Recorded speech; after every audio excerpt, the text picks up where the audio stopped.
got anything on the docket right there.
Hi there, it's your second favorite DP right here, okay?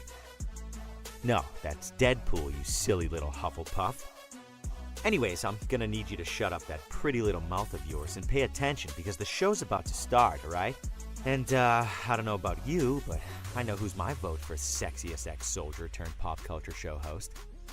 Alright, enough foreplay, let's get on with the show.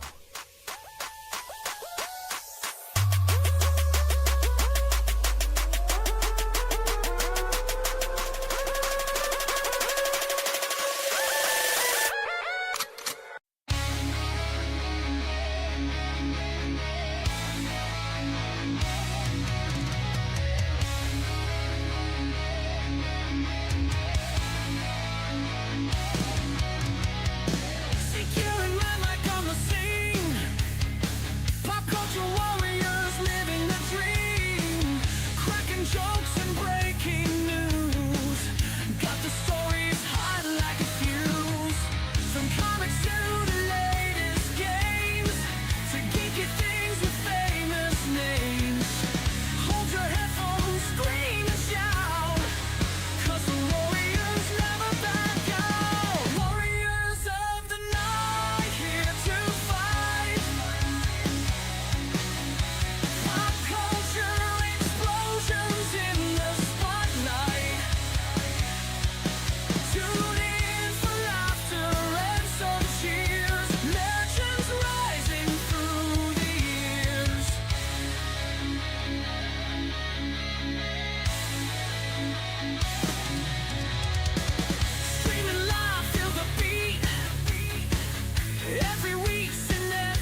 Hey, everybody. Welcome. Tonight is March 17th, and this is episode, 230 something, 235 of Pop Culture Warrior. It's the show where I stay up to date on all the ins and outs of what's happening in pop culture so you don't have to. I'm CQ. Welcome. It's Tuesday night. It's the CQ show. This is where I would typically say, and let me introduce everyone's favorite co-host to the show, but Mr. Mad Mike is unavailable this evening. He's traveling the world. He's off on another adventure, and albeit to meet it, I can't do this alone though. So I cast my rod out there and I saw if I can hook us a special co-host for the evening, and we got ourselves a bite, ladies and gentlemen. Oh, bring him in. Let's say hi. It's K-Mail. Hey, K-Mail. Hey! How you doing, What's going on? buddy? I'm trying to match your energy. It's 8 o'clock on the, if they're long days, so I'm trying to match your energy there. Yeah. It's like the Kermit the Frog. Yeah. You gotta do that. What up, brother? How you doing, man? Another Tuesday on the books there. So I'm glad to see your energy's doing pretty well after this weekend running around. Yes, it was a wild and busy weekend. Dude, we got to talk about it. Let's just rip that Band-Aid off. Man, this weekend. Holy shit. So whoo, where to start? So Friday night, we had FTX. The guys were over.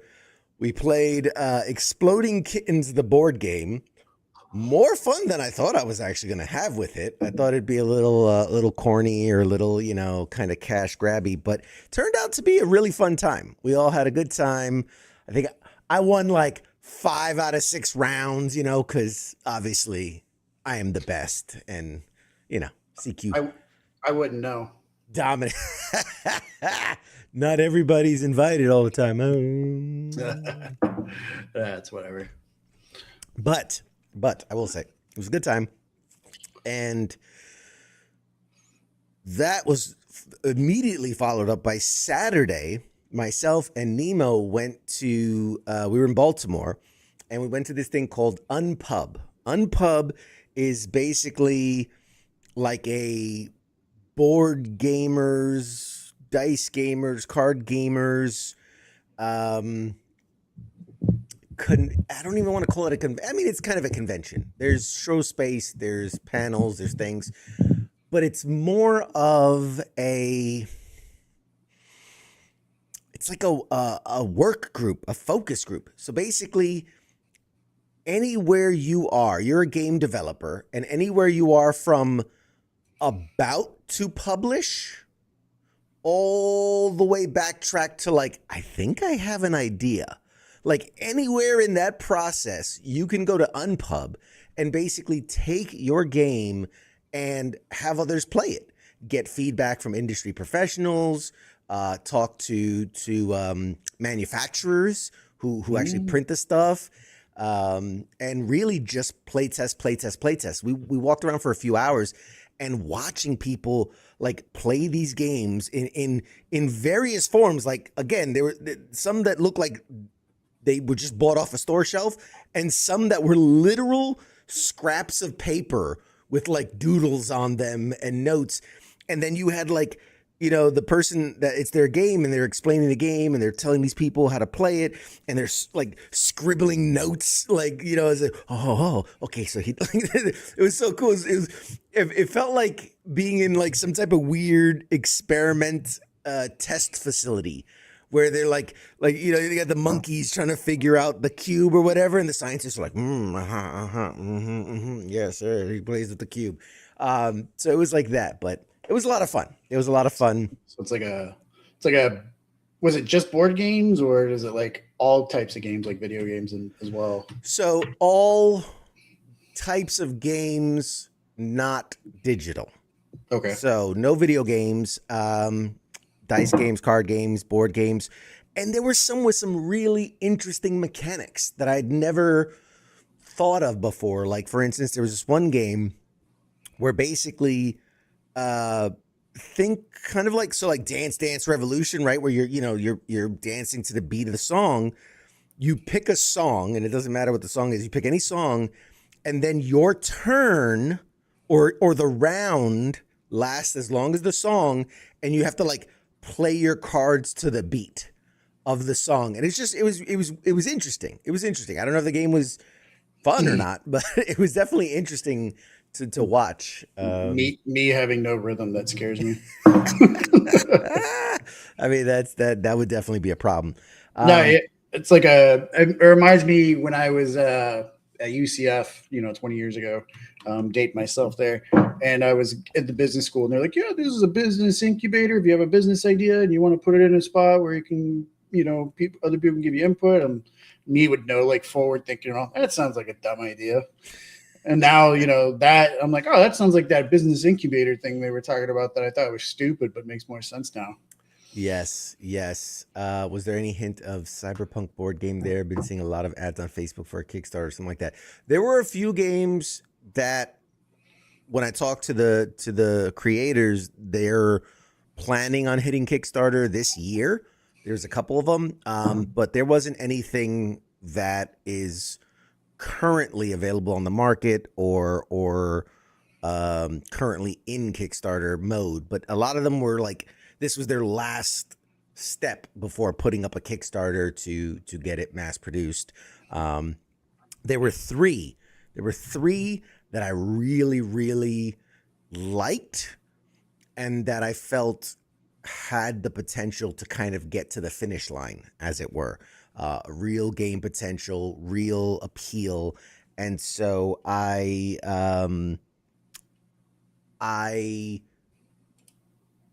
exchanged information with them, and I said, hey, listen, when it's time for the Kickstarter to go up, let me know. Would love to highlight you guys, spotlight you guys. Maybe you send us an advance copy, a prototype copy, a review copy, and we'll play it on the live. But there were some really cool ones. I think the one that stood out the most to me, because like I said, there's three that I really, really liked. But if I had to give my hat to one of them, there's this one that, how do I describe it?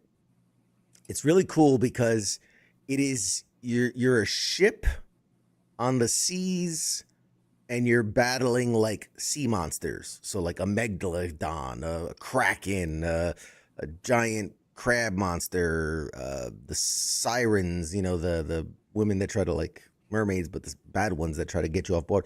And the board is a bunch of squares, and that's the boat. It's a bunch of squares, and you are literally running around the board, loading the cannons, steering the ship, doing all these things while the creatures are, circling around, and they're damaging the ship. They can damage you. And it's like a very, I love, one of the things I loved, I was talking to the creator, and I was like, I'm seeing, the ship's taking damage and the guys are taking damage. And I was like, so how do they heal? And he's like, oh no, there's no healing here. He's like, it's this impending sense of doom. Every move and the ship takes damage and eventually can actually be ripped apart. That's why they're like they're all squares, because they can be damaged and ripped apart. In the one playthrough he was doing, they were battling a megalodon, and he was like, as he chomps into the ship, like he could literally like cut right through the ship, and then like if the ship, like it'll sink or whatever. But it was just really cool. It was really cool. It had cannons and harpoons, and it's part dice and it's part moving the board, and it's just very chaotic action. Like you can throw the harpoon, but like for the maximum damage, you got to like run to the side of the ship and like stab directly. You can like throw a cannonball to your other buddy so that he loads the cannon, and I'm like, whoa, man, this is really, really cool. And it was a very dynamic way in that how the enemy behaved, because it was partly randomized, but partly think of like when you're playing a video game and that boss battle has like 6 kind of like moves that they do repeatedly. It might be a little randomized, but it's once you get the pattern, you get the pattern. Yeah. So it's kind of like that. So you could start to predict as you're battling them, you know, what they might do based on kind of the pattern. But yeah, very, very cool game, man. I'm like, that's one where I was like, man, I could totally see us playing that on FTX and just arguing, and because it's cooperative, but it's also like, I want to get the, you know, kill and this and this and that. And so it's very fun, very fun. And there were 2 other ones that I really liked too that were pretty cool. So that was Saturday. And then Sunday, I wake up early and I shoot into DC and I meet the one, the only K-Mill on the show floor at AwesomeCon in Washington, D.C. AwesomeCon 2026. And boy, howdy, did we have a good time. Did I lose K-Mill? He kind of froze there. Yep. He dipped out for a second. That's okay. He'll be back. He'll be back. They always come back.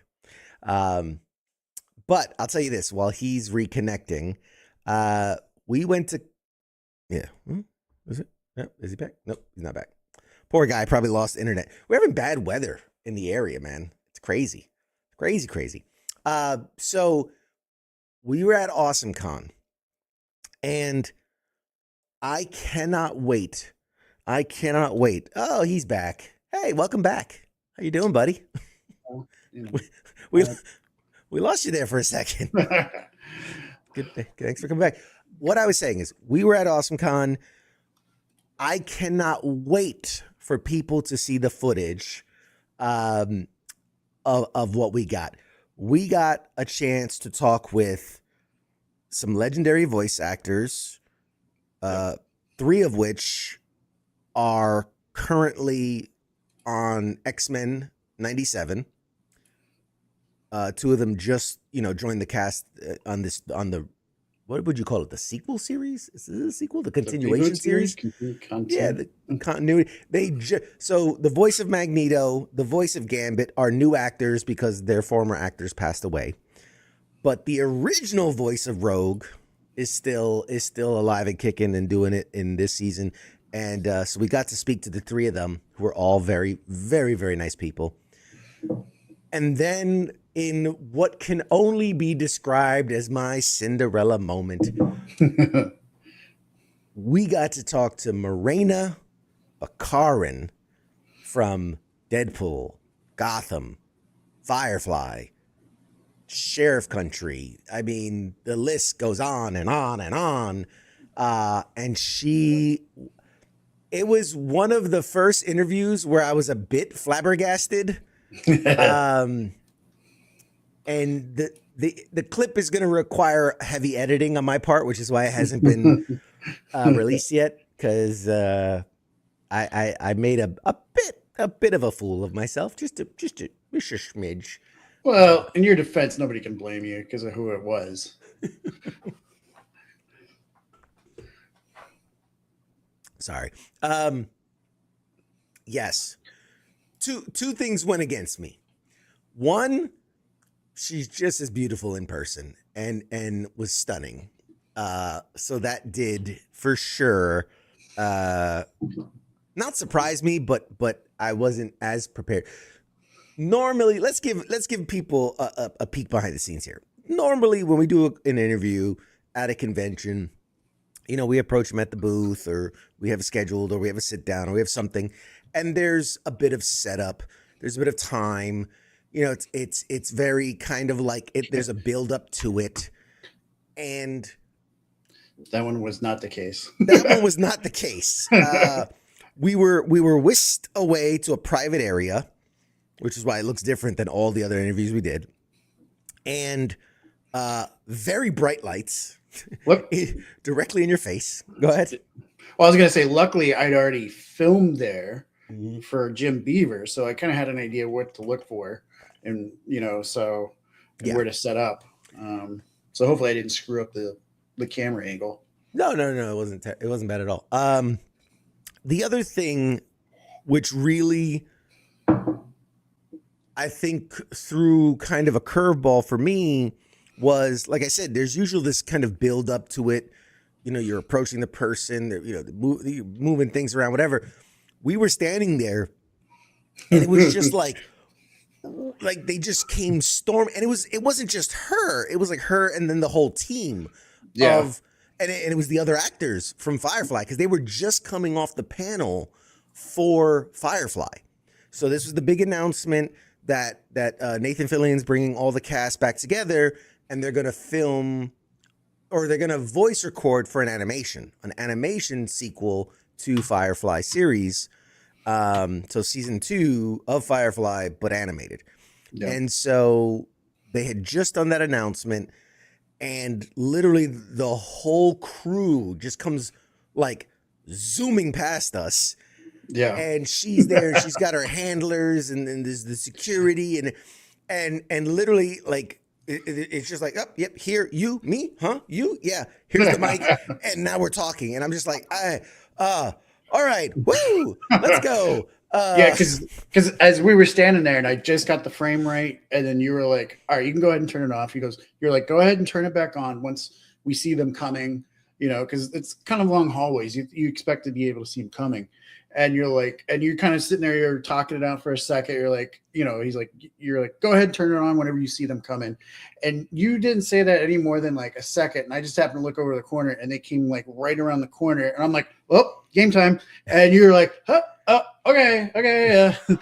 So I was like running through my mental checklist of like what I want to say and how I'm going to, and it was just like, boom, go.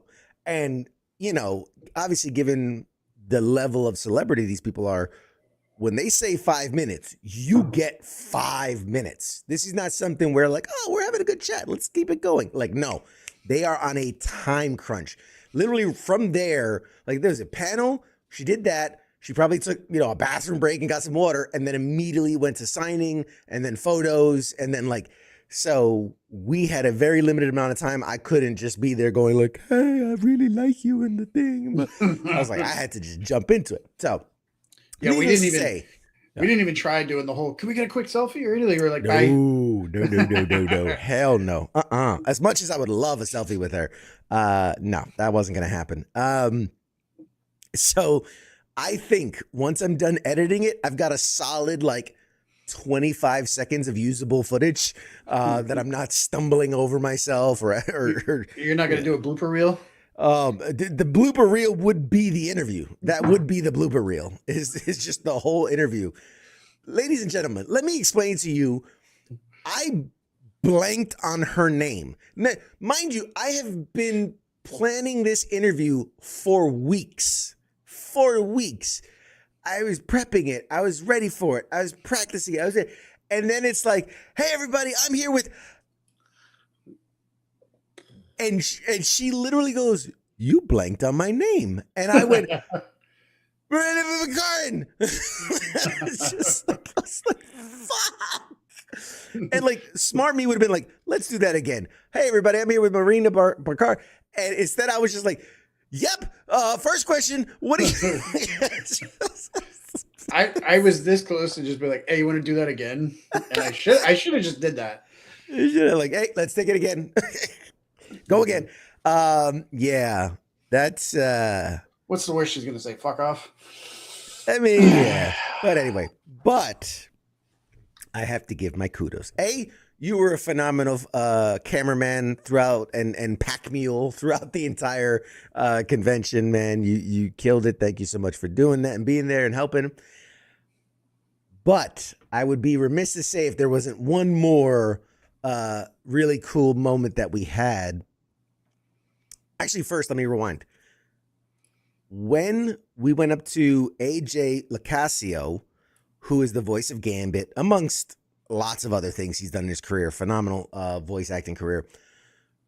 When I went up to him, he goes, hey, WTF Nation, right? and I'm like, well, yeah. And I mean, I had it on my shirt. So that wasn't as like, and we were scheduled to interview him. So I'm like, yep, that's us. He goes, yeah, man, I remember you. And I went, Huh? That made your day. Like you lit up like uh like some drones over Iran. But here's the thing. I know every person I have ever interviewed. It's locked in here. I have them. When he said that, in my head I went, I've never interviewed you. But I'm not going to tell him that. So I'm like, oh, yeah, you remember us. I'm thinking like he's confusing us with somebody else, whatever. He goes, yeah. He was like, I think it was like New York Comic-Con or San Diego Comic-Con. So my response was, we've been to both of those. So probably. But in my head, I'm going, I've never interviewed you. But he's like, no, yeah, man. I remember you guys. It was good. It was a really good interview. And I'm like, well, yeah, I mean, obviously, obviously. But I knew for a fact I had an interview. And then so I'm like, yeah, I can't remember what we talked about, though. And he goes, you remember we were talking about, and he's at XYZ. And as soon as he said that, it clicked in my head.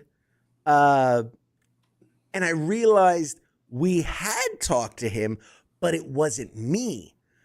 Plague, who went with me to New York Comic-Con, we had divided and conquered. I had interviewed, I think at that exact moment, I was interviewing Ronda Rousey. And he was interviewing AJ for a book that he was releasing. And so that's who he remembered. And so once we did that, I was like, yeah, okay, now that makes sense, whatever. But one, it was just so fucking super cool that he remembered us. This is an interview that happened early October. And this is a guy who does a lot of interviews, meets a lot of people, goes to conventions. So for him to remember, a 10, 15-minute conversation that we had with him back in New York Comic-Con in October, like, oh, what a good feeling. What a fucking good feeling. Yes, Morgan, I'm very excited. We did have a blast. And then the final story I'll tell coming out of that con, because obviously there was so much that happened. There's so much I'm leaving out too, but I got to give credit to our guy K-Mail, because we're walking out, or we're wrapping up. We're wrapping up for the day. We're winding down, and we're walking through the booth signing area. We're looking at all the different booths, and then there was one booth that was relatively empty. There was like 2 people. Not the biggest thing, because it's a Sunday. It's getting towards the end of the day, whatever.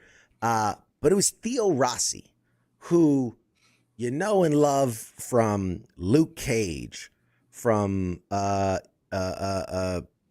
Penguin, Sons of Anarchy. I mean, Emily is a Criminal, a million things. He's a phenomenal actor. And there was like 2 or 3 people in his line, and you said, you're like, let's go over there. Like, let's fucking. I had been scoping you mentioned you'd love to get an interview with him. So when you were filming with Matthew Watterson, I was kind of looking over, and I was like, the other guy, his line's not very long for some reason. You're like, well, they're probably about to do a lunch. I'm like, we'll see. And then as we're walking by, I'm like, just go ask. What's they gonna say? No. He's like, yeah, go ask. And I'm like, man, this is not how professionals do it. This is not how professionals do it. But you know what? I kind of locked eyes. So you got the talent, and then you got like their manager or the handler, whoever's doing like taking the money and all that. I locked eyes with the guy, and I kind of saw a look. Like he gave me kind of a look like I had interpreted as like, kind of like, come here, you can purchase.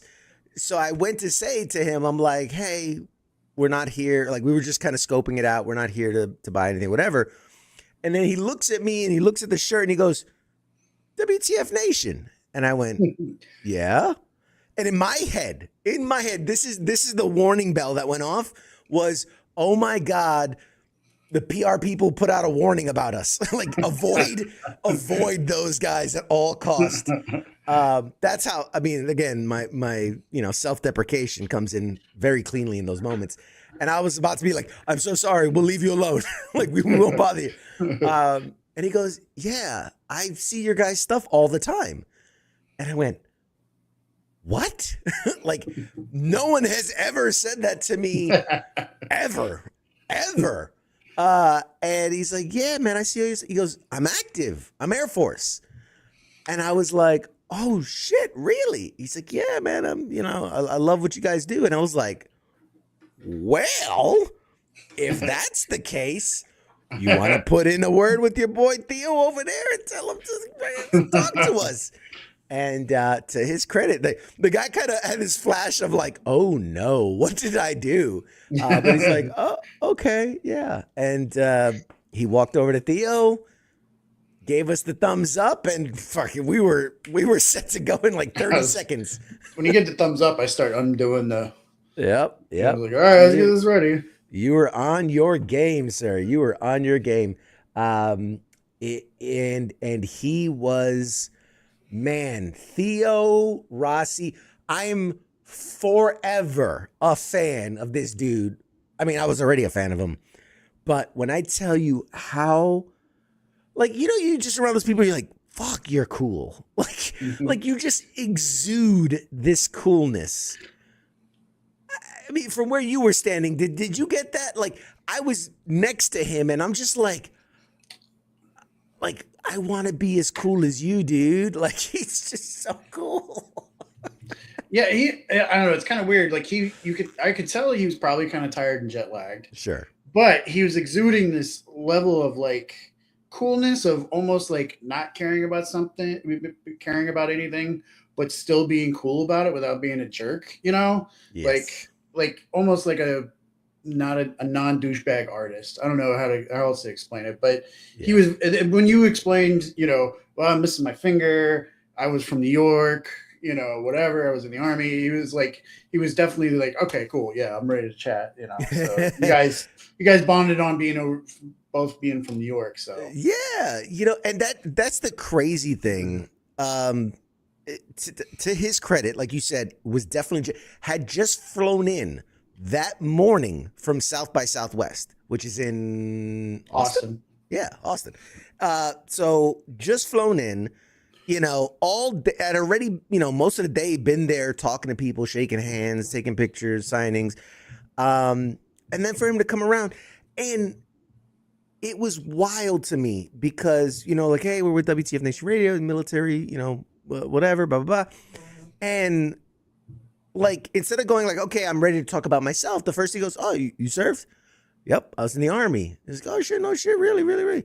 And I said, yeah. And I said, funny enough, I said, we're both from New York. And like, he started interviewing me for the first few minutes. He was like, oh yeah, what part? And I tell him, he goes, oh nice, yeah, I was here. And he goes, what the fuck are you doing here? Like, if you're from New York, why are you here?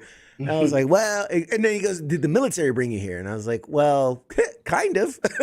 I came on a medical flight from Germany to here. And he goes, you were at Walter Reed. And I'm like, how the fuck do you know about Walter Reed? He's like, nah, man. He's like, I've been to Walter Reed and da-da-da. And little bit like, dude, he's interviewing me for like the first four. That might have to be a separate video of like Theo Rossi interviews CQ. Yeah, you realized there was like a moment you're like, wait, we're here to interview you. Yes. I'm I'm wasting time here talking about me. Nobody gives a shit about me. But he's like, no, he's like, I care. And I was like, well, fuck, man. Like, to me, that just shows what kind of not only like he's an actual human being, but like that's the level of dedication he puts into stuff. Like, I'm sure when he goes into acting, those are the types of questions he tries to get involved, when he's like, okay, this is that role.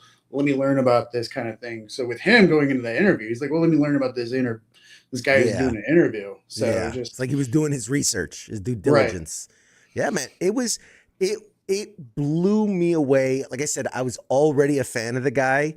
And now, like, talk about man crush. Oh my God. I would for Theo Rossi. Anyway, fill in the blank, whatever you want with it. I would. And man, just so cool. And really, I gotta say, I've been interviewing people for years. Some of his answers were so good that like I felt I was watching him do a scene. Cause like he would get in there and he's like, and then he would say the thing, and it was deep, and it was thoughtful, and it was insightful. And I'm like, are you gonna, like, I watched the video back, and I'm like, like I'm fangirling over this dude because I'm just like, fuck, he's good. I'm watching a performance, but it was so cool, so fun, and what a high to end after I told you after I was like, I'm done, I can't after that. Now I'm done. I need to go take a shower. I made a mess. But no, he was a cool dude. And yeah, so overall, what was your takeaway? I know this is kind of a different way. You as me, like me, you have lots of convention experience over the years, but I always tell people doing it this way is different, right? Than working. I've worked the con, same as you. I've walked the con, same as you. I've been there as a fan, same as you. But I think I told you this, and I tell people, is like working the con from a PR, marketing, networking kind of. It's a different animal, Right. It's experiencing it in a different way. What are your thoughts? What were your takeaways? Well, I think I've had a press badge at one other convention for you before. So before that, I've always been in that whole thing where you got to be careful where you take pictures. And then when I was waiting for Jim Beaver and I was at his booth where I was waiting and I just got done with a train and running around trying to find the badge. And I had to, was like, wait, did my hair get messed up so I don't look like a dork on the camera? And they have those volunteers and the guy comes over, he's like, and I already put my phone away. And he's like, you can't be taking pictures. I'm like, I'm not taking pictures. Well, you had your phone out. I'm like, yeah, I was checking my hair. He's like, well, you can't be taking pictures. And then he looked down at my badge. He goes, oh, wait, you're press? I'm like, yeah. He goes, oh, I think that's different. I'm like, yeah, that's what we do is we take pictures. He's like, all right, never mind. I'm like, I'm waiting for an interview where I'm going to film the celebrity. And he's like, all right. And then walks off. And I was like, yeah, I really threw him off with the press badge. It's like my little fuck off badge, with the camera. Does give you a certain sense of swagger when you're walking around like, Yeah. say something. Multi-pass. I dare you. I look at guys, I look them in the eye, I'm like, I dare you to say something. I fucking dare you. But yeah. Some people can't handle that level of power. But you did it. You handled it very, very well. Yeah, I wanted to have the confidence that to project that I knew, or like anybody who was going to question us, that we had the confidence and the look that we knew where we were supposed to be there, like not walking because when they told us to come back to the green room and I'd already been there, I didn't want to like walk back there and be like, yeah. Is this where we go? Is this no? I was like, we walked in. I knew exactly. I was like, and the guy's like looking at us. I'm like, we're going to the green room interview. Oh, okay. So I was like, have the confidence, but not be a jerk about it. Right. So. Exactly. Gotta have that swagger. That swag. No, it was, dude, great job. Overall, one of the best. Definitely, it might be in my top 5 con experiences of all time. And not to be a dick to AwesomeCon, really had nothing to do with the show itself, but just the level of people we were able to talk to, the filming we were able to get done, and we were like in and out. Because I mean, show started at 10, and I think I was out the door by 1:30. So usually when I'm doing all 3 days, 4 days, open to close plus some, and I don't get that much content as we did in those few hours. So worked out well. And then Sunday, to wrap up my fucking week of what the fuck. Sunday I got back. I taught a class, kind of like a advanced podcasting class for 2 or 3 hours. And then we had our WTF Nation Radio internal team meeting, did that. And by Sunday night, dude, I died. I think I died. And then I was resurrected Monday morning. But man, what a weekend. What a wild, wild weekend. Again, thank you to you. Thank you to Nemo for coming to Unpub. Thank you to the guys for FTX. Such a great weekend. What I will say is and this is switching gears to pop culture world, we are on the precipice. I don't know if you can feel it. There's there's a disturbance in the force, right? There's something is coming.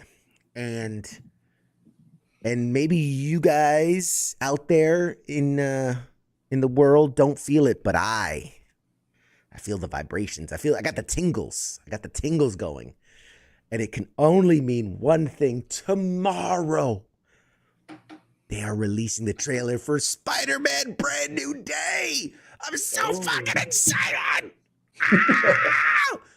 Yes, I'm a huge Spider-Man fan, dork, nerd, whatever you want to say. I don't care. I fucking love it so much. I mean, I love you. Don't forget the other shelf. I mean, yeah, they're fine. Those guys are fine. But where is he? There you are. That guy. Spider-Man is, it's my everything. And I'm so fucking pumped. Tomorrow we get the trailer. It had been rumored for a while the trailer was going to be in front of the Project Hail Mary movie. And somebody told me, they're like, are you going to go see it? Because here's the thing. I've seen Project Hail Mary now. And when you go to the early screeners, they don't have trailers. Like you sit down, it's movie. So somebody was asking me, are you going to go pay to see it just so you can watch the trailer? And I'm like, maybe in the old days I would have, but they're going to release it online at the same exact time. So you don't need, there was a time where if you wanted to see the trailer, you had to go to the theater to see the trailer. And then even with the advent of the internet, it would you would still wait a few days before you released it, so that the idea was to push money to the movies because people really wanted to see the trailers. And then I think what really ruined it was a lot of people would, cell phone grab the trailer and post it online. And the company behind this goes like, we want to be the ones that show you. Like, we want to show it to you in crystal clear, 4K, perfect, the way it's meant to be seen. We don't want you to see some grainy cell phone footage of the trailer. Like, we want you to see it our way. And also, let's be honest, a lot of people don't think about this, but let's say if in this instance, Sony Pictures, or Marvel or Disney or whoever, their channel makes money on trailer views. Yep. When they put the Avengers trailer and it gets 28 billion views, they're going to cash a check for like $50,000 for just uploading that one video. They haven't even released the movie. Exactly. So it has become a revenue stream for them. It used to be, let's put the trailer in front of this movie so this movie's box office goes up. Now they're like, fuck that movie. Let's make sure we're making money on the trailer video on YouTube or whatever, because that's where they want to be. That's why they like fight to knock down all these other channels that are copying the video, because they want to make sure that they get all the views on that one video so they can make all the money on that one video. But needless to say, I'm so fucking excited. So excited. There's already been leaks. There's already been clips that have been shared of different things. And I try not to look at those things because I really want to see the trailer as it is meant to be seen. But you can't help it when you're scrolling and shit pops by. But it looks good. It looks good. It looks so good. Oh, I'm so excited. Thought you were about to go into a Trump impersonation. It looks good. Like the best. It's the best Spider-Man. He's the greatest Spider-Man in the world. But yeah, so that's out. Yes, the Dune teaser also came out. Meh. Here's the thing. I've never been a big Dune fan, man. I tried. I'm in the same boat. Really I thought about watching the original movie, and I had friends who were like, it'll put you to sleep. And then they were like, and then the new movies came out, and I was just like, and it was like this same, like, I'm going to go into Mad Mike territory here. And I see who's in it. And I'm like, it's another like who's who actor of that time in there. And I'm like, I'm like, unless it's Ocean's 11 1, like I don't really care. I heard that the second one's good, but Yeah. I'm not interested. Yeah. But whatever. Yeah. Unfortunately. Yeah. I'll tell you what I was excited about today Please. was the Tom Clancy's Jack Ryan Ghost War trailer. That one was a bit of a surprise. It wasn't something that was on my radar, to be honest. And yeah, on it mine. looks good. It looks good. It looks really, really good. Gotta love me some John Krasinski. Yep. He's awesome, and I love Wendell Pierce. he's very good. Is it me, or did the trailer feature him predominantly? Like, I just remember seeing him way more than John in the Jack Ryan trailer. I don't know. Maybe they're trying not to release too much from the movie. Yeah, keep a little bit of it curtailed. I always get worried. Because the two trains of thought are, A, like you said, they want to keep it under wraps and, let you enjoy the stuff when it comes out. The other one, and this is one of my biggest worries, is when you see a trailer and it has very few of the star, it's one of those movies that does the old bait and switch where in the first 10 minutes they die. And it's happened many times. I feel like that's something that would leak about this movie, though. Like, if you're going to kill off Jim from The Office, you better have somebody really, really good ready to go. I don't know. Is it go all the way back to the original Scream? Drew Barrymore was the lead of the movie. They were banking on Drew Barrymore, and she's only in one scene in the trailer, and then the movie comes out. What happens? Dead in the first 10 minutes. I can not even a little dead either. Not even a little dead. Not even kind of dead. Super, super dead. What was the other one? I was just thinking. When G.I. Joe Retaliation came out, and Channing Tatum was reprising his role as Duke, and then dies in the first 5-10 minutes of the film, and they try to hide it through like creative editing and things, and it's like, no, it's. They did that with Steven Seagal, and what was it, Executive Decision too, right? Yeah, there's a bunch of examples of movies that try to hide the fact that the main star. Oh, what was the other one? There was one where like they made this big deal about this actor, like this is his movie, and then he was only in it for like 10. Oh, I remember. It was the Godzilla when it came out, the with Bryan Cranston. And like, dude, he's all over the trailers, and it's like, Bryan Cranston, Godzilla movie, fuck yeah, sign me up. And then he fucking dies in the first 10 minutes. What the fuck is this? I came to see Bryan Cranston, and you fucking robbed me. And so shit like that, it worries me. That's the shit where I go, could they be trying? Like we save some money if we say it's Jack Ryan, and then he died. Oh no. So anyway, I could be overthinking it. I could be dissecting it or whatever. But I don't know. Maybe they'll kill off John Krasinski, Jim, and then the other Jim will step in. What's his name? Yeah. Randall Park. Randall Park will step Randall in. Park comes in as. They're like, Jack, you seem different. Now I've always been like this. Like, strange. Yeah, that's funny. That bit never dies. Did you see? John posted that video of like me in the 90s.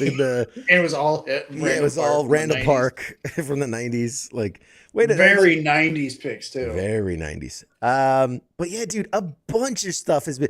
They released the trailer for the comeback. Speaking of Bryan Cranston, the comeback of Malcolm in the Middle. Oh yeah, and it looks like they never like stopped. Like it is. It's hard not to see Walter White. It's hard not to see Heisenberg, fucking bare chested, getting his back shaved in the kitchen and it's like, and you're like, oh my God, like it slips on like a good old pair of pants, like he's back in that character. And yeah, they got the entire cast to come back except the youngest son, who's like, I'm fucking done with Hollywood. I don't want to come back. But everybody else came back, and they just recast that kid, which, Well, Frankie Muniz is probably like, I don't need any more concussions from NASCAR. Oh, he's still doing it. He ain't. Yeah, he's still racing, but I think he's had a few car wrecks recently. So. Yeah, which is good. He needs to protect the face. True story. I'm actually related to him. Funny enough, man. Really? Yeah, through marriage. His uncle married my aunt. So, yes. So, is it like, yes. No. Yes. His uncle, who actually just recently passed away too, was named Louis Muniz. And he married my aunt, and they had kids together and everything. So like my cousins have the same last name, Muniz, Muniz, as Frankie. And they even had a picture of Frankie on the wall, like some fucking shrine. And I'm like, guy doesn't even fucking know who you are. Like, because it's like his uncle on his dad's side or whatever. And like, it's not like he comes over to fucking Thanksgiving dinner or some shit.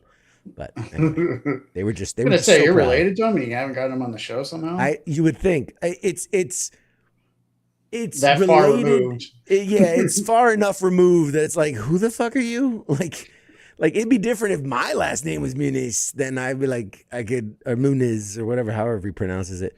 The Spanish people always called it Muniz, but he says Muniz. Tells you how far apart we're related. But anyway. I was gonna say, how much you want to bet Kalashi? They'll be. Am I saying that right? Whatever the betting app. Kalashi, that's ruining the Kalashi. That's ruining society. Mm-hmm. How much you want to bet? There's gonna be bets on how long into the show that there will be a Walter White reference. Either meth or Walter White or something. I'd be willing to bet that somebody's gonna. X amount of minutes, X amount of episodes. Yeah. Or at least. Well, that's what I would put money on it. This show kind of ties into Breaking Bad. Funny enough, this was actually shot. This is towards the end of Breaking Bad. The actress, and God forbid me, I forget her name, that plays the wife in Malcolm in the Middle. The show had been off for forever, and he actually got her to come on set and film like a 2-minute clip, and it's him waking up in bed, and he's playing Hal.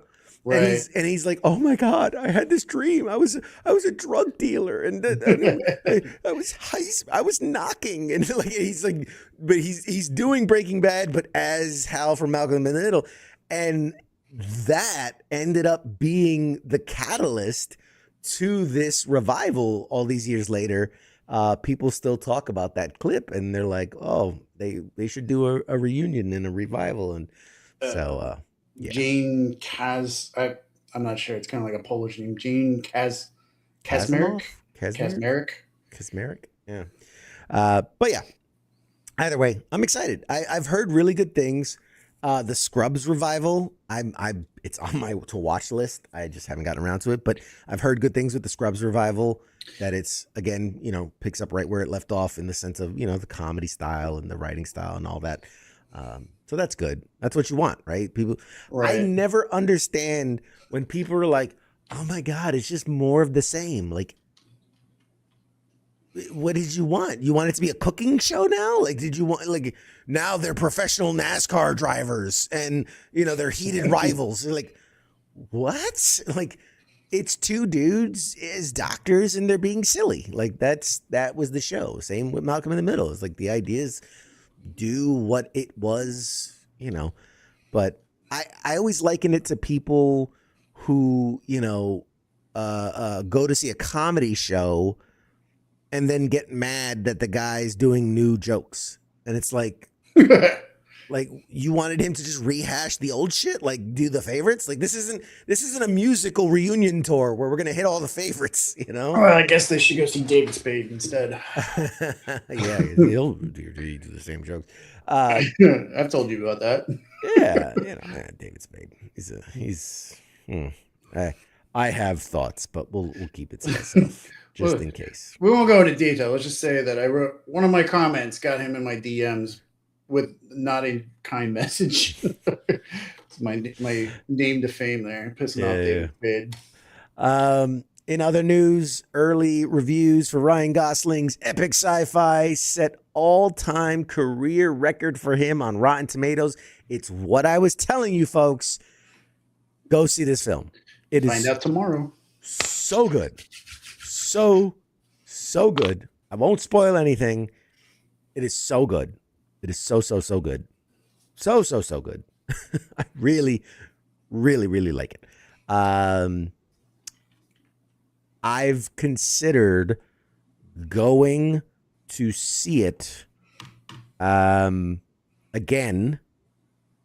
and doing like the 4DX experience, because you can be in the chair and it's moving and it's spraying and it's lights effects and get a little concussion while I'm watching the film. It's good for you.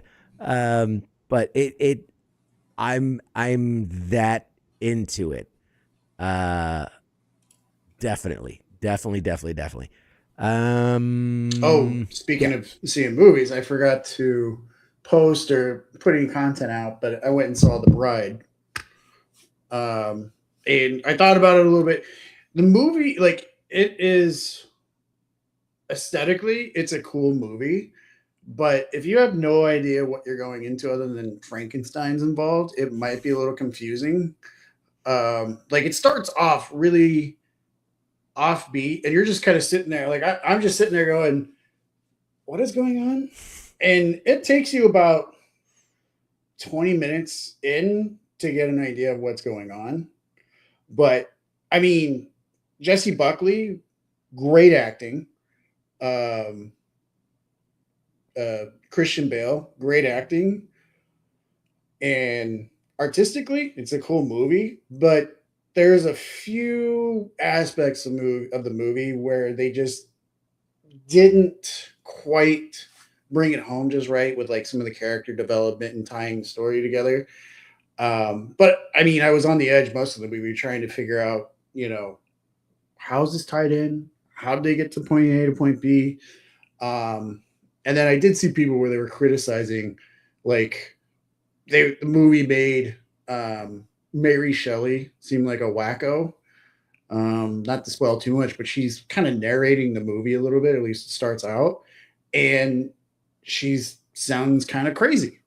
So, but I don't know. It's still a fun movie. It's one of those movies I would, when it comes out to stream, I'm going to watch it again because I'm like one of those nerds that will watch movies like on commentary and I'll notice new things. So, and then I'm sure probably got a little review bond once people realize that Maggie Gyllenhaal's put the movie together and there's kind of that whole feminist Me Too message, but it doesn't slap you over the head. It's not until you realize later what, later in the movie, that's kind of what's going on. You see some parallels with the Me Too movement there towards the end. But other than that, cool movie. Not for everybody, but still pretty cool artistically. Right on. Yeah, I like it. And there's your movie recap of The Bride. Not The Bride, just Bride, right? It's not The Bride, just Bride. Bride. There. Yeah, I think. What was I going to say? Shit, I had a follow-up to that. Yes, so you're going to see Project Hail Mary. I'm curious to see. You got to let me know what you think, and if I overhyped or underhyped. Well, I'm a space nerd already, so that's why I asked you when you were talking about it before. I'm like, how was it compared to like Interstellar? So yeah. It's like, honestly, the closest thing it feels like, and it'll make sense why, is The Martian. with Matt Damon. And when you realize both those movies are based on books written by the same guy, then you're like, oh, okay, that makes sense. I would say this one leans a little more into the sci-fi because, you know, we're talking faster than light space travel. We're talking going to other solar systems, you know, so it's definitely less. I mean, The Martian's pretty out there sci-fi wise because, like, you know, we're not going to Mars and coming back and shit like that. But yeah, it's a little more sci-fi. Yeah, The Martian required a lot of research on the author's part. You know, Yeah. it's more of a movie about survival in space. It seems like, Right. you know. Right. And this, I was talking to my wife about it, and it's like there are scenes of, like, you know, humor, and there are scenes of, like, kind of a will they won't they romance kind of thing, and there are scenes like there's little bits and pieces here, but overall the real essence of this is almost like, you know, one of those movies where you're like they're trying to fight the plague, you know, and like in the lab and researching and testing, and like that's the kind of vibe this movie has more than anything else. It's a scientific research kind of movie is the weirdest way I could, you have to see it to understand it. But it's good. It's good. You'll enjoy it. In other news, what was the other thing I was going to talk about? Crap, man, I'm throwing up a blank. There was that trailer. GameStop by chance? Not GameStop, but please go ahead. What to do with GameStop? The announcement about retro making, what was it? What was the game consoles they're classifying as retro now? Yes. They're 360 or PlayStation 3. They are. They're hold on a second. I had the article. Making us millennials feel like crap. Ancient, absolutely freaking ancient. It's like when they put Pearl Jam on the classic rock station. So this is an actual statement from GameStop. It says, GameStop declares PS3, Xbox 360, and Wii U officially retro consoles. They say GameStop today issued an official declaration that the Sony PlayStation 3, Xbox 360, and Nintendo Wii U are for all practical purposes now officially retro consoles.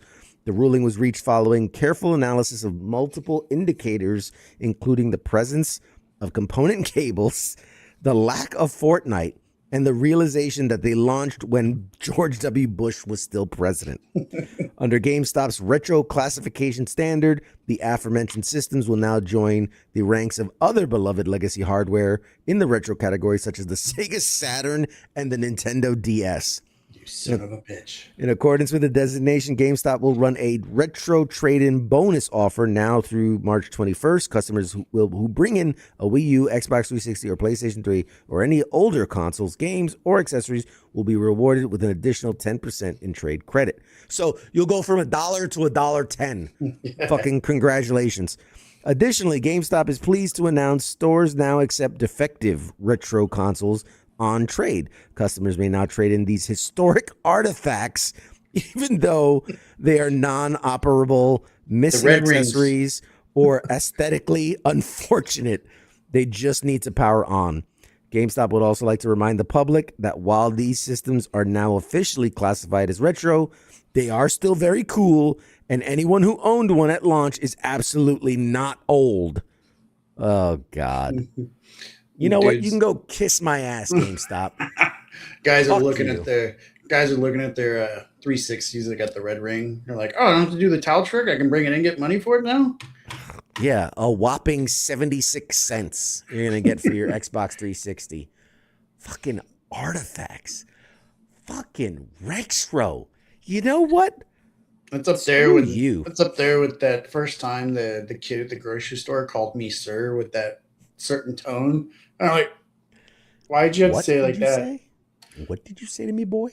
Yeah, that's rude and uncalled for, and For that very reason, I am boycotting GameStop. Actually, I've been boycotting GameStop since like, I don't know, 2016.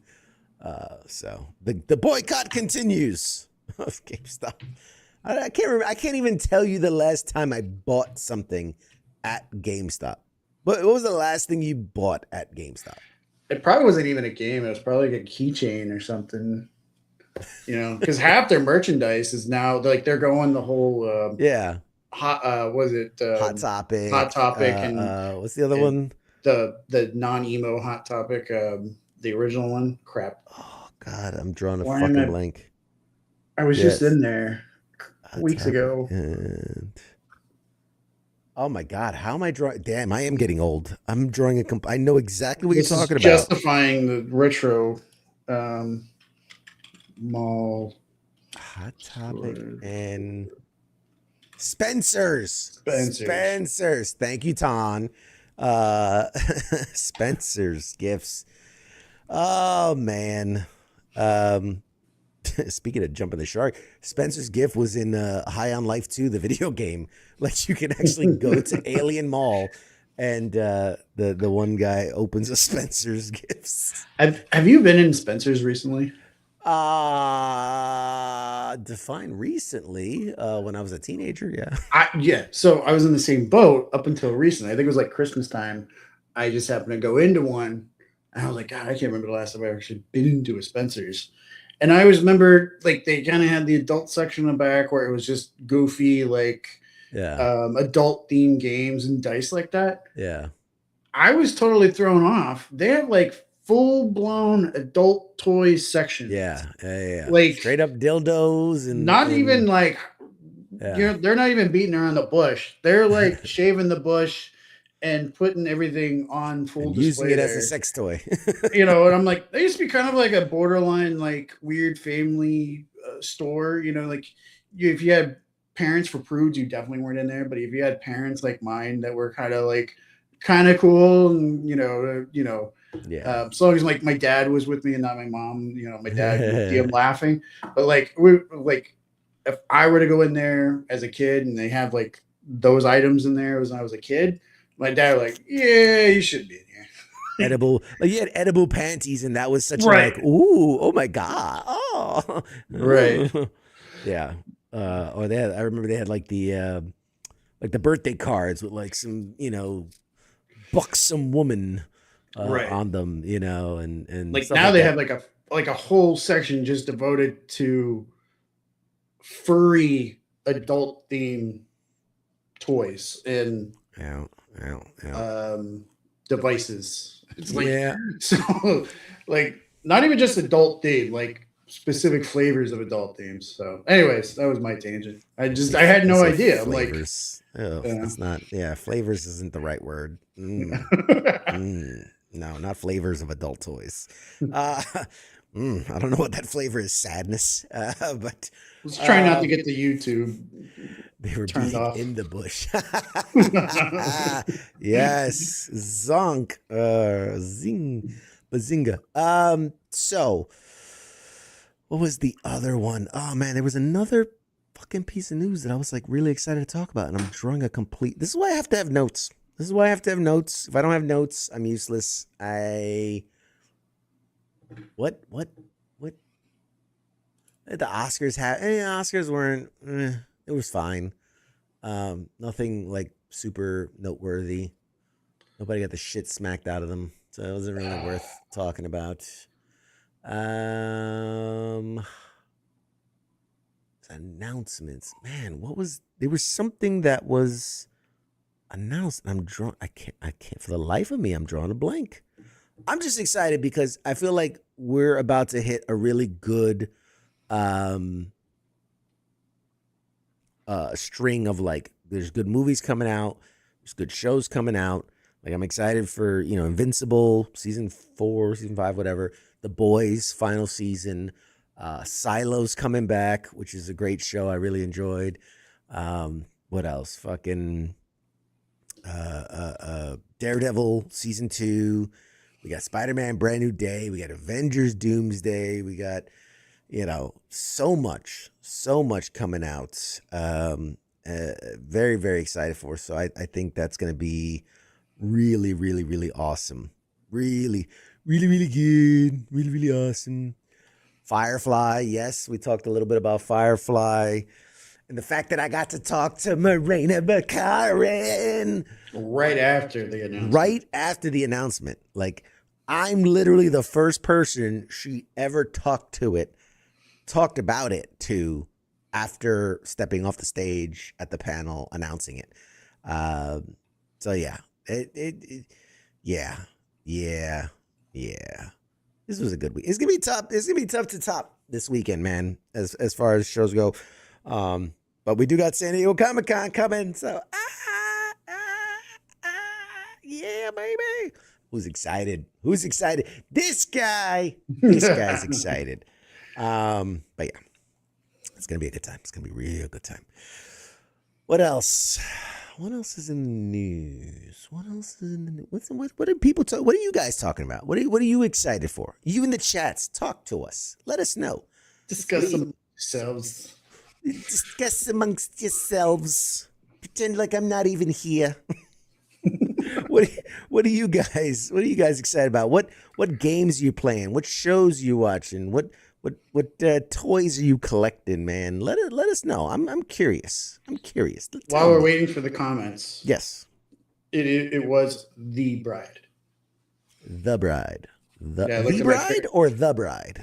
Yeah, whatever. It's The Bride. The picture popped up when I was looking at something. I was like, when I was at the theater, I was like, yeah, it was The Bride. It is The Bride. It is Bride. Which pander to the audience for a second. I'm gonna step away for a second. I'm gonna grab some. Pander? Oh, Mom told me never to pander. Yeah, speaking of The Bride, Jessie Buckley was in that, and she won her Oscar for now I'm blanking on what role she won that Oscar for. It wasn't The Bride, even though she was really good in that. You got your ears back in? Yes, I do. What movie or what role did Jessie Buckley win her Oscar for? Oh, Jesus Christ. No idea. Couldn't even tell you. And Ton saying Devil May Cry new season. Yeah. We talked to somebody who voices a character in the Devil May Cry new season. Stay tuned for that interview. Hamnet. Yes. That's right. So I got you a little something, buddy.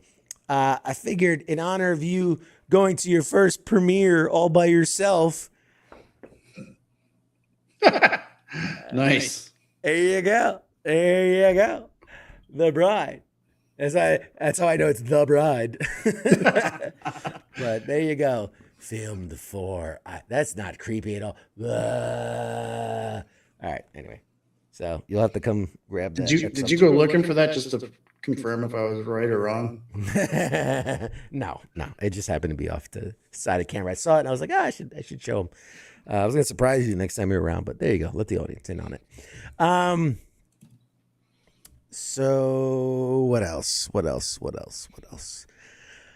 I am drawing a goddamn. There was something, and it's gonna kill me later when I'm like, that's what I wanted to talk about, and I fucking.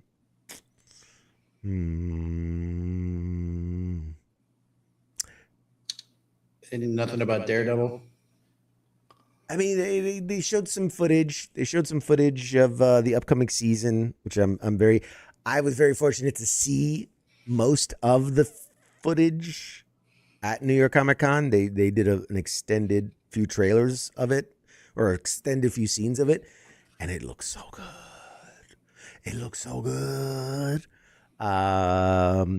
I'm excited that I saw a report that Spider-Man, the Brand New Day movie, is gonna actually have fight scenes, because like when you stop and think about it, there wasn't a lot of that in the Spider-Man movies, outside of his Civil War appearance. He's in the big battle scene with them, and then like he literally fights. There's like 3-4 fight scenes across like the 3 movies. Like it's obviously a lot of talking, which is good. It's characters and whatnot. But, you go to see a Spider-Man movie, you want to see a lot of hand-to-hand, combatives, as it was. And so they're apparently rectifying that with Brand New Day, where they say there's a lot of and better fight scenes in the movie. So I'm very excited for that. That's always a good thing. Now let me ask you a question. Why am I? Yeah, I don't know why I'm fucking drawing a blank all of a sudden. Go ahead. So CBS is officially ending I'm not sure if it's their longest running, but can you guess what they're ending after 34 years? It's got to be one of those Law and Order kind of shows, or apparently, per NCIS season 23, episode 12, they're ending the show. NCIS. NCIS. Yes. I'm not surprised because, when Mark Harmon left, it probably took on a weird energy. And I've had a discussion where I feel like Gibbs's character was like boomer bait, just the way he carried himself, showing no emotion, slapping the younger guys in the back of the head and blah, blah, blah, and this and that. And then, what's his name? Gary Cole? That's the actor's name from Office. The boss from Office Space, Ricky Bobby's dad. Yeah. He took over the role as the main special agent, and it's kind of like it was like I noticed. I feel like they were trying to attract like the millennial crowd because he was like a complete opposite of Gibbs, where he would express emotions, he would praise the team members. Like it was kind of like the younger agents were kind of thrown off and kind of like weirded out. Like, wait, he said he's proud of us. Did a good job. He didn't hit me in the back of the head. But in the same token, he was quick to his emotion, like telling the Department of Defense they're stupid or something on a call. So I'm not surprised they're going to be ending the show because it's not the same energy as Mark Harmon brought in there. So yeah. I mean, there's a lot of shows that need to sunset. Fucking I forget which one was it. I saw some. Oh, it was like, remember like the Jerry Springer show had like that one security guy. Oh, who, like, tackle all the people, and then he got his own show. And apparently that show went for like 38 seasons or something like that. Was it Steve Wilkos or something like that? Something like that, yeah. And I was like, I didn't even realize he had a show, let alone that it was like 38 seasons of it. Like, goddamn. But, if people wanted to be in drama, like, and bring out their dramas, probably cheap to make. So, yeah. Anyway. Shit, man. I am, for the life of me, drawing an absolute blank. Everything just keeps screaming what we talked about at AwesomeCon, and yeah, gaming wise, not a lot going on.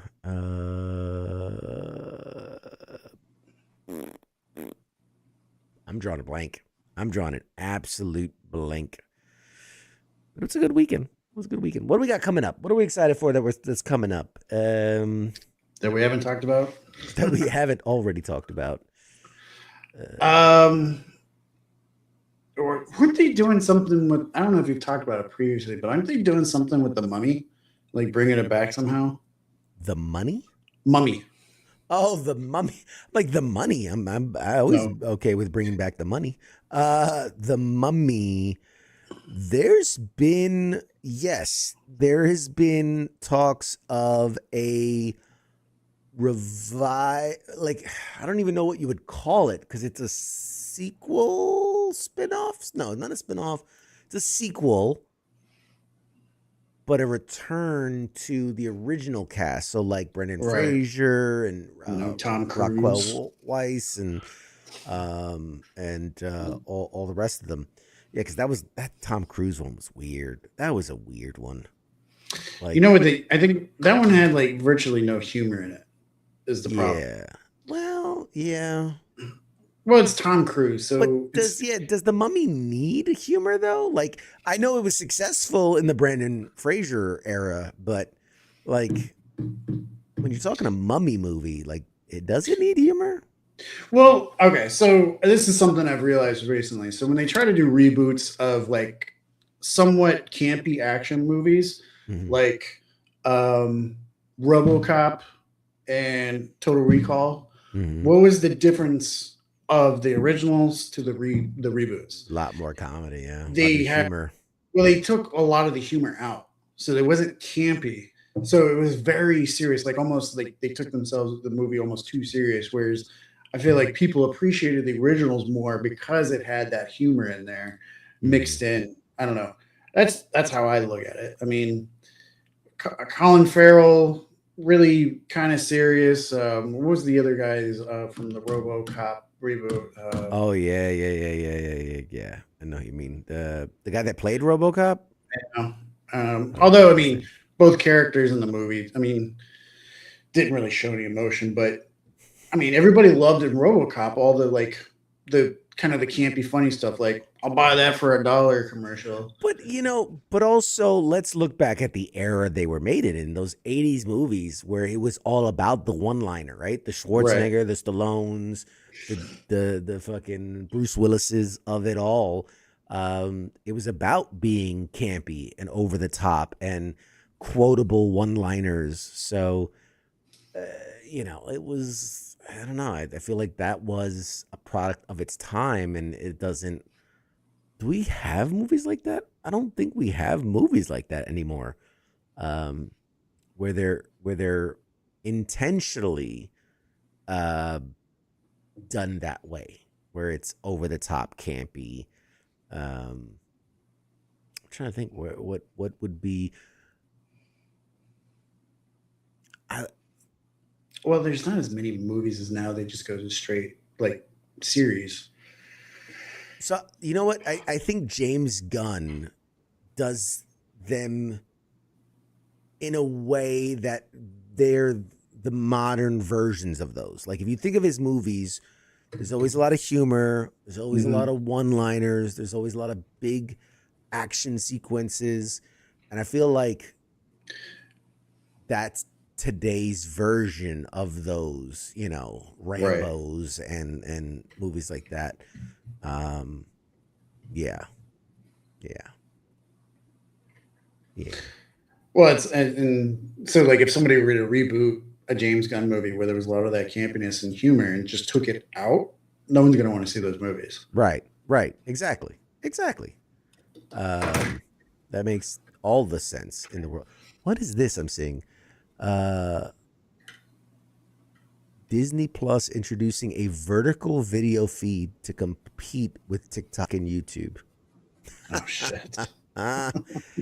Oh You know what? You know man. what? They're buying into what Netflix is trying to do right now, where Netflix is trying to make it where people, their subscribers, don't have to be actively watching. They could be on their phone or working. Because I knew somebody who would work from home and would just have Netflix playing in the background and wouldn't even Mhm. be watching it. And it drove me nuts. I'm like, how do you take in a series where they spent so much of the budget on visuals and CGI, and you say you're watching the show, you don't even look at it? I mean, I guess it just keeps your brain engaged. I don't know, but I guess that's what Netflix, because Matt Damon brought that up on the Rogan Mhm. podcast a while back, where they're just Netflix is trying to put out content where you don't have to actually be watching it. So like new series and movies, they're being very, what's the word? Uh, what's not expletive? I can't think of the word. Descriptive in the show or the content as to what's Mhm. going on, so you don't have to be watching. You're like, well, here I am at my computer typing, and I see. I see. or They're being here I overly am. verbose or Like, yeah, they're like, I know well, I'm what you mean. chopping. Why are you chopping that guy's head off? You know, I know the word. Fuck. Exposition. Exposition. Yes, Yeah. they're being very exposition heavy. Yes. Expositionative. We're just gonna let's make up words today. They're very exhibitionists. And exhibitionating. Oh, that's a good exhibitionating. I'm gonna be a Trump and just start making up words. They were very expeditionist Right. of the film. So Oh, yeah. Disney's probably trying to do that so somebody can be watching on their device, but not actively watching, and still be getting those streams in and keep their subscribers. Yeah, it's a fair point. It's a fair point. Just adding more to our distract culture, I guess. Yeah, it's okay. It's okay. Man, I'm like looking up. Dude, it's bugging the shit out of me that there was something I wanted to talk about and I can't remember what it is. It's so upsetting. It's so upsetting. Like I'm looking through my notes. I'm looking through stuff people sent me. Like there was something that I saw and I was like, "Ooh, this will make a good story. This will fill at least 10 minutes." Fuck. Man. It is what it is. There is a new Terminator survival game that's set 4 years after Judgment Day, and you're hunted by T-800 Terminators. Okay. It's an open world survival game. So it's a game in itself. It's not like a theme from what's that one game I always see people playing on Twitch, or was it Death by Night, or what's that one where you're being hunted Dead by Daylight? Dead by. It's not like one of those kind of. It's like a game. No, it is literally called Terminator Survivors, and it's an open world survival game where you're hunted by T-800s. It says the developers have heavily emphasized making the T-800s feel terrifying, not something you come across and it's just another enemy. They're designed to act as a constant, unstoppable danger. If you see one, you either run, hide, or die. So yeah, You can't fight it. I mean, you can try, but it's a T-800. I mean, if you've ever seen what, I'm a diehard Terminator franchise fan, so you have my attention. You have my attention. Let's see. Yeah, man, I'm just fucking drawing a blank tonight. Anyway.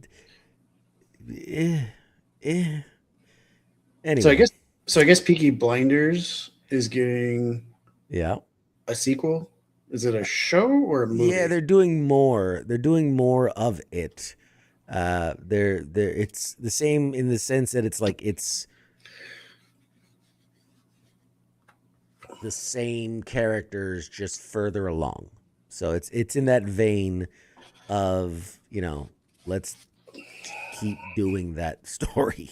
I watched one episode and I was like, I could see it's a good crime drama. But to me, it's like 1800s England version of Sons of Anarchy. And I loved Sons when I was deployed, and that's when I watched it. My one friend got me into it.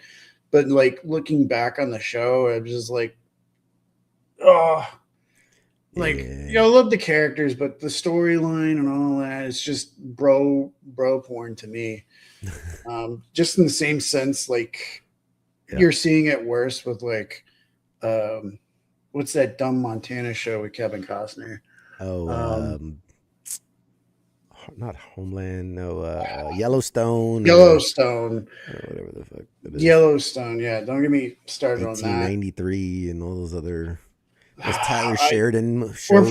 We're gonna get, maybe we'll get some hate mail with me calling Yellowstone stupid and Landman.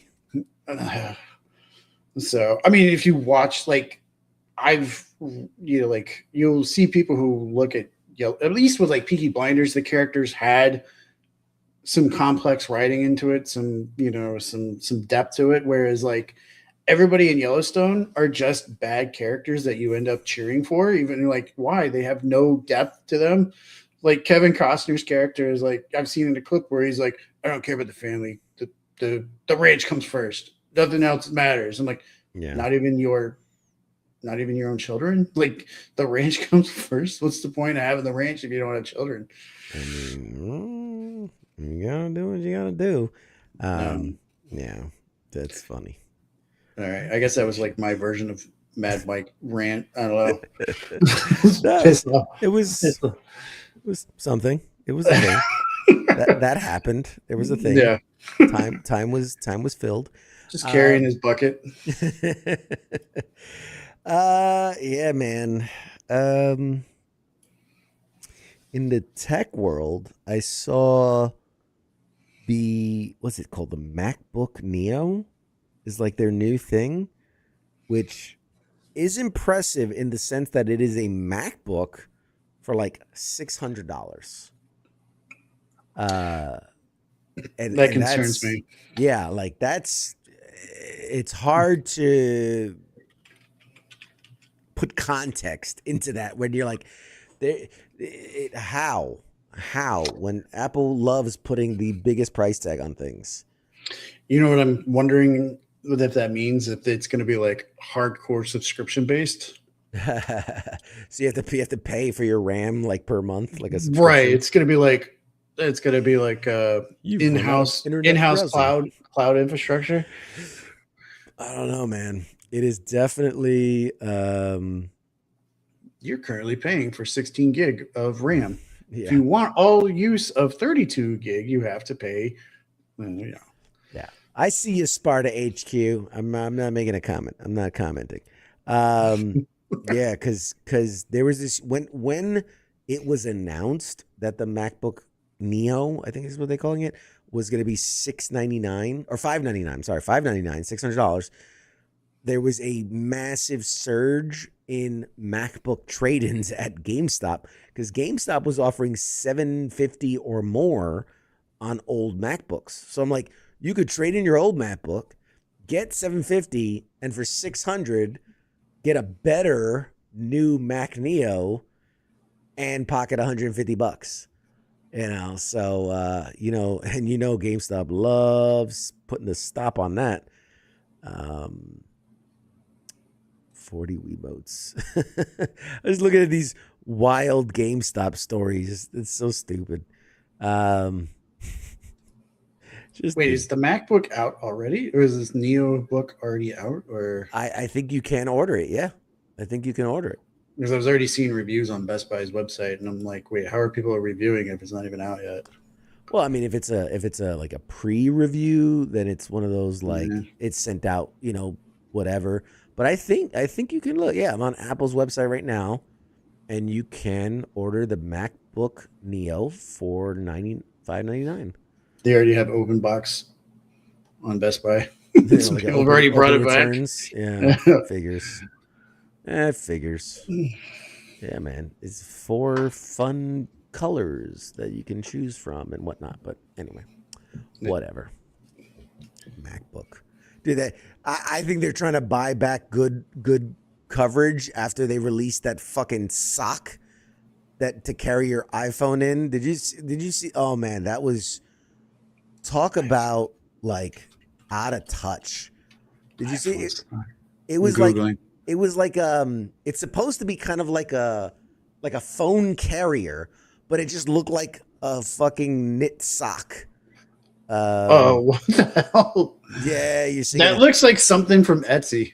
Yes, exactly. And then look at the price tag on it, which is $230. It's fucking ridiculous. Are you fucking high? Yeah. And this is, and we talked about this a while ago, but like I 100% thought it was like a Saturday Night Live gag when I saw the commercial. Like I saw it online and I was like, oh, that's funny. Like, that's pretty funny because that's something, Apple would do, like some stupid thing. And then like, no, that's real. That's a real product that Apple marketed as like the must-have thing. Just like It's like Walton Goggin goggles. Oh, dude. I'd get me a pair of Goggin goggles before I'd order a fucking Apple sock. You know. Oh They're just, man. I guess they're trying to piggyback off of that whole like people are using fanny bags again, but they're too embarrassed to use them as actual fanny bags, so they put them across their chest. Oh yeah, And they look the and they shoulder look shoulder dumber. bag. Nah, I got a few fanny bags, you know, for Man. the conventions. One's like a concealed carry one, and I wear it like an actual fanny bag because I'm secure in whatever image I have. Secure or just don't give a fuck. There's a fine line between not caring and being secured. Yeah. All right. Well, shit. There's not really much else to talk.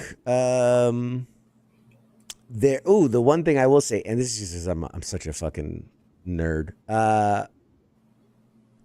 Who remembers Darkwing Duck? Because it was one of my favorite cartoons growing up. And they're actually coming out with a sequel series of Darkwing Duck.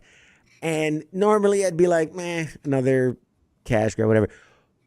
But the person that is helming it is Seth Rogen, who, like, you know, when you think of Seth Rogen, you think of all the stoner comedies and all that. But people need to know he's the guy behind The Boys. He's the guy behind Invincible. Like, his production team is the one that's taking these beloved franchises and giving them their due diligence on screen and giving them, you know, something fans can be proud of. So the fact that Seth Rogen is pushing for a Darkwing Duck cartoon and bringing back Jim Cummings as the voice, Okay. sold. I'm sold. I'll buy 2. It is very exciting. He was Seth Rogen was also behind the new Teenage Mutant Ninja Turtle cartoon movie. Like, that was his production company. So he's had a string of hits in bringing things to the screen and the TV. And yeah, man, we're all for it, man. Just trying to buy back some goodwill after working with James Franco for so long. Yeah, he's like, I'm not even taking paychecks, man. I'm doing this for the love of the game.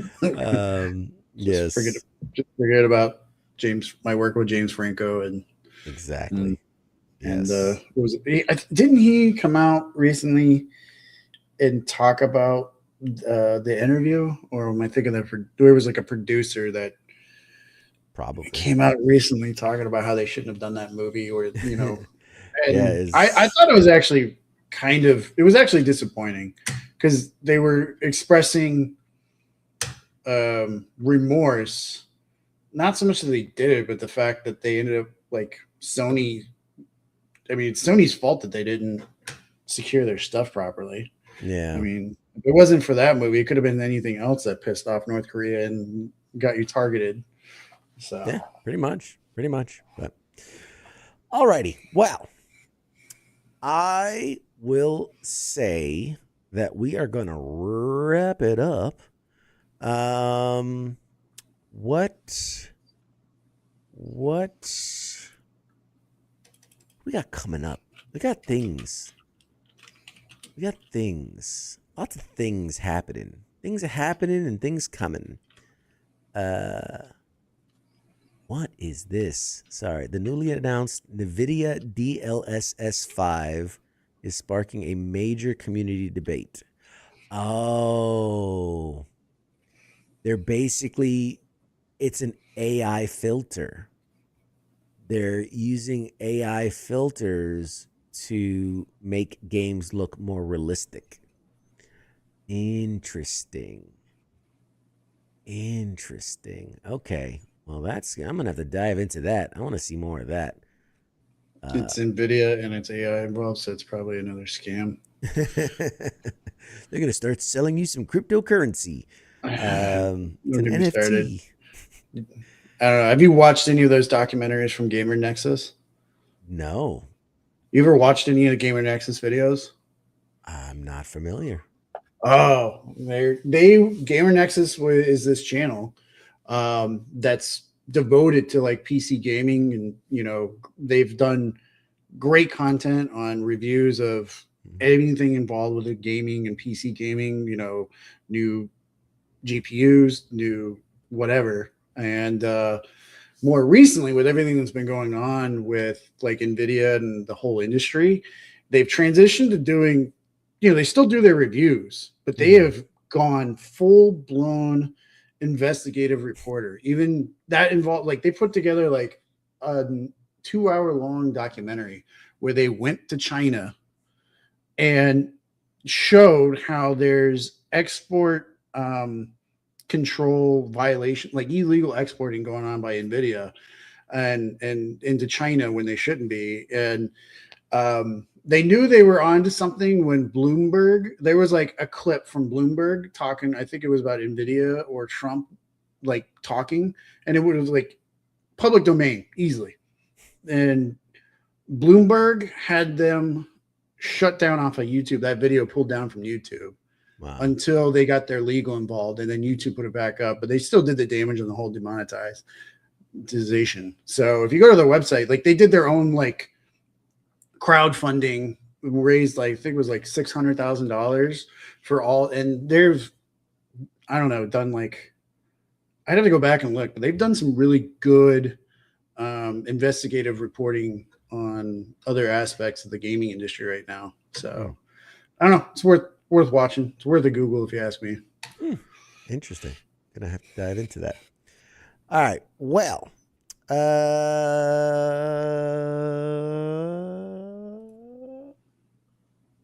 we have a guest coming up. Let me pull up ye old calendar, the station calendar, because I know we've got guests coming.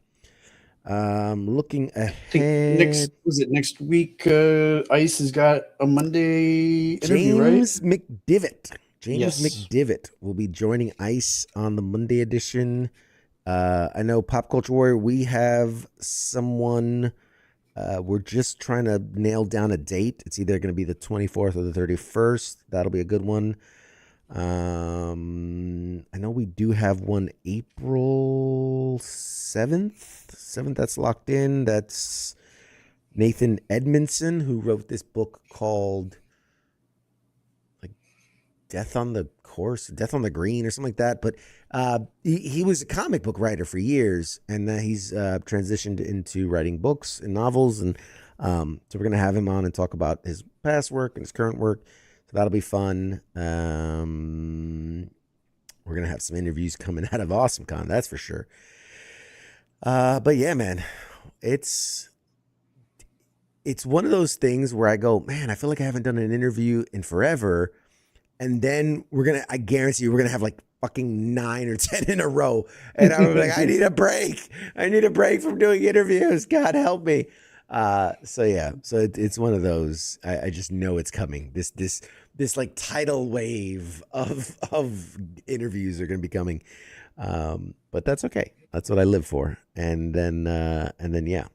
When it rains, it pours. When it rains, it pours. But let's take a quick look at some of the other shows at WTF Nation Radio. We've got The Reset, Sundays, noon. Dr. J. It's awesome. Great show. Fucking killing it. She's been very popular from what I've seen. She's racking up the views. What does that tell you about people needing mental health resources? That tells you everything you need to know. Mondays, The King and Me with King and Michelle, talking all your relationship lovey-dovey stuff. I was like last week old when I realized that the me was an abbreviation. Yes, that is the clever name of The King and Me. Yes, the me is initials. So I was sitting there going, wouldn't it be King and I? And then I looked and I'm like, oh, it's abbreviated. Oh. Yes.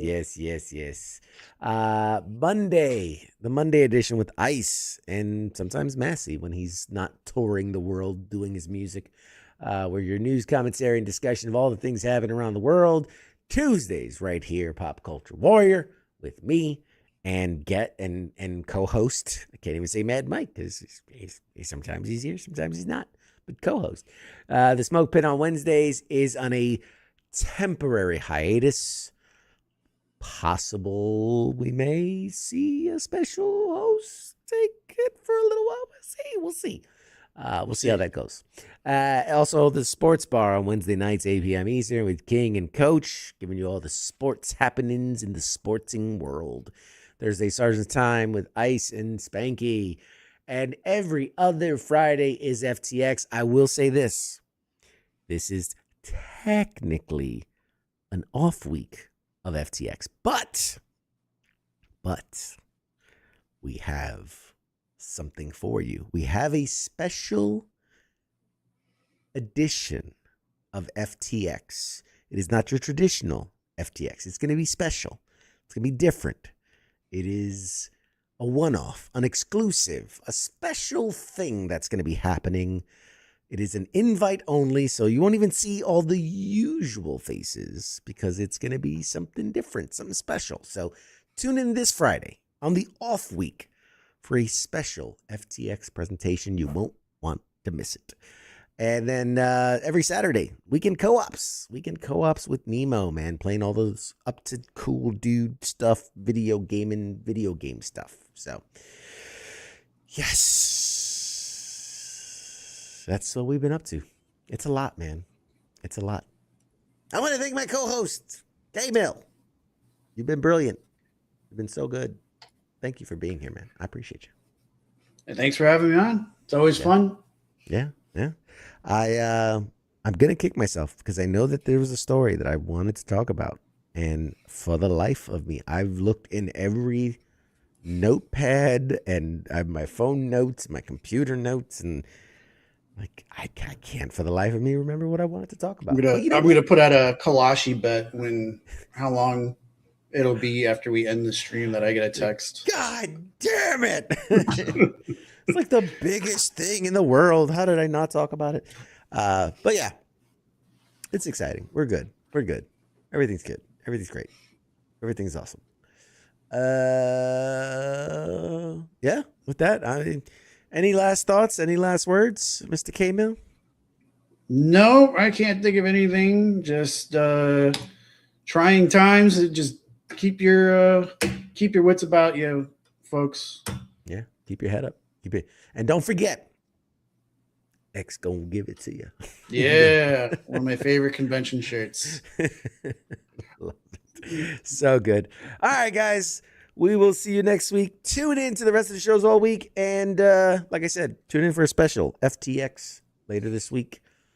And we're back to the usual scheduling program next week. Take it easy. See you next time. Bye-bye. Shots.